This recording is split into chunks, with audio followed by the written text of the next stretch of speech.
Hey, welcome back to the channel, folks. If you're new here, welcome. And welcome to sweltering Florida. It's only May and it's just, wow, it feels like midsummer. Anyway, I've got a few thoughts on whether or not I should buy or you should buy a brand new Harley Davidson Road Glide or Street Glide. And I've come up with a little formula. And if you haven't got 3 really good reasons to buy one, probably shouldn't.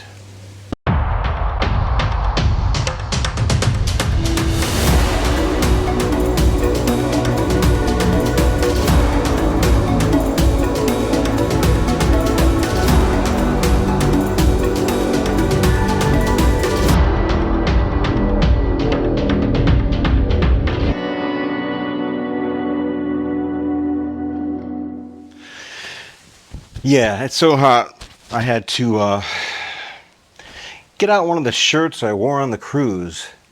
It's light, it's like silky stuff, but doesn't hardly weigh anything. But man, I was just getting weighted down even in a t-shirt. So excuse the island wear.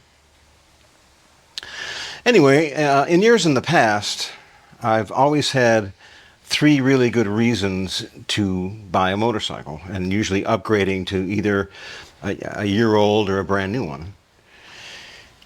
And in the past, it was usually on the cusp of maybe a new design, not just new electronics, but a new engine design. And this one, I had 3 really good reasons. When I brought my 2016 Road Glide down here from Colorado, man, I never had a problem with that bike.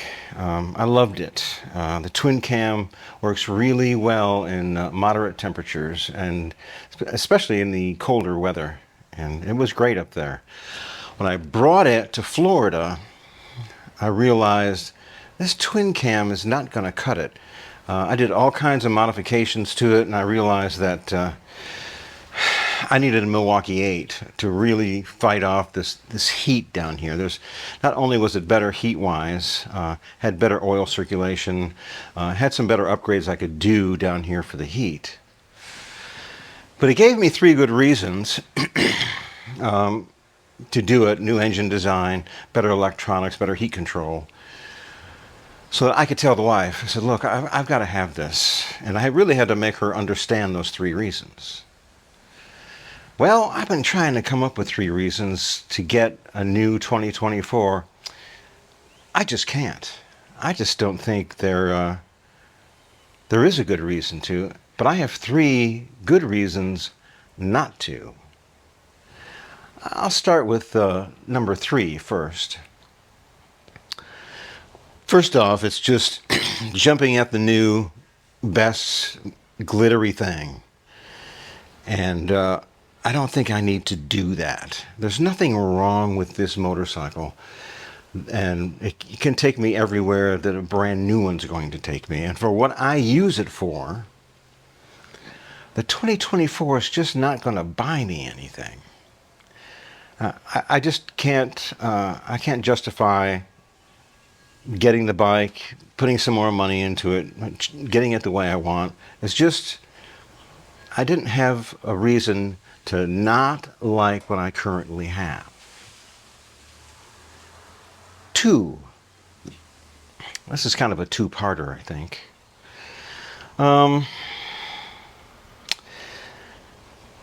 new motorcycles are expensive, no doubt about that. Look, I have no beef with Harley charging whatever they want, because the motorcycles are great. But I will never get out of this bike what I put into it. I probably have, I don't know, double what it actually cost from the factory over 3 years getting it the way I want it. I'll never be able to do that on a new motorcycle in less than probably 3 years and the same amount of money. And like I said, it's just not going to be that much better. There's no new engine design here.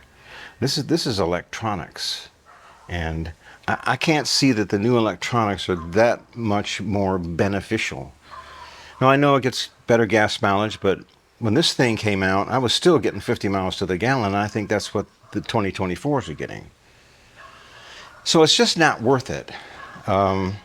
If it was the VVT model, I might be able to tell myself enough lies to get it, because it's a complete different top-end engine design, but that's not what it is. And the money that I would put into it would be unbelievable. And if you think Harley makes their money on motorcycles, they don't. It's on financing. And I don't want to finance a bike. I didn't really finance this bike for more than 3 months. I just had to wait for some money to shift around to do it.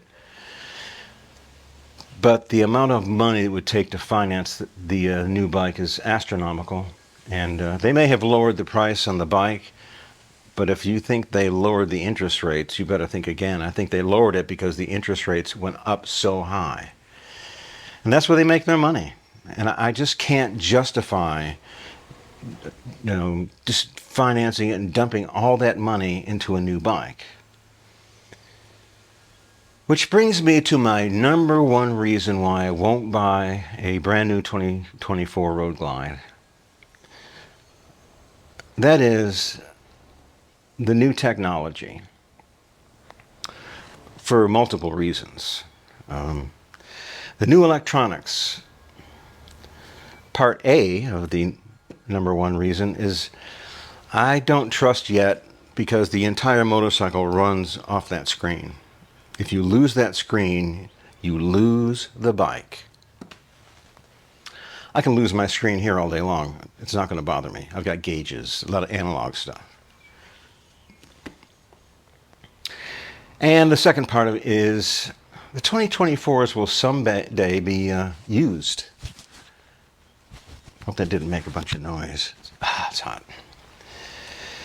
What happens 5 years from now when the 2024s are in the used market? What are you going to do to get it fixed? Well, I'll tell you what you're going to do.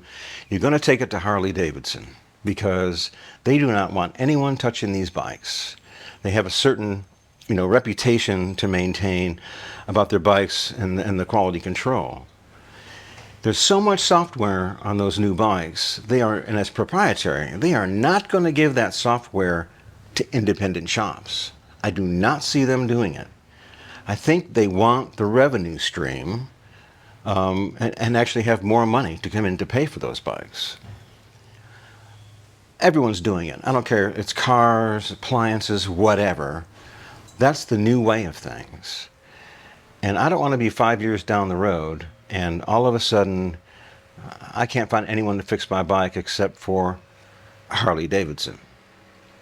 It's just going to be a monopoly in the market. So I always look 5 years down the road.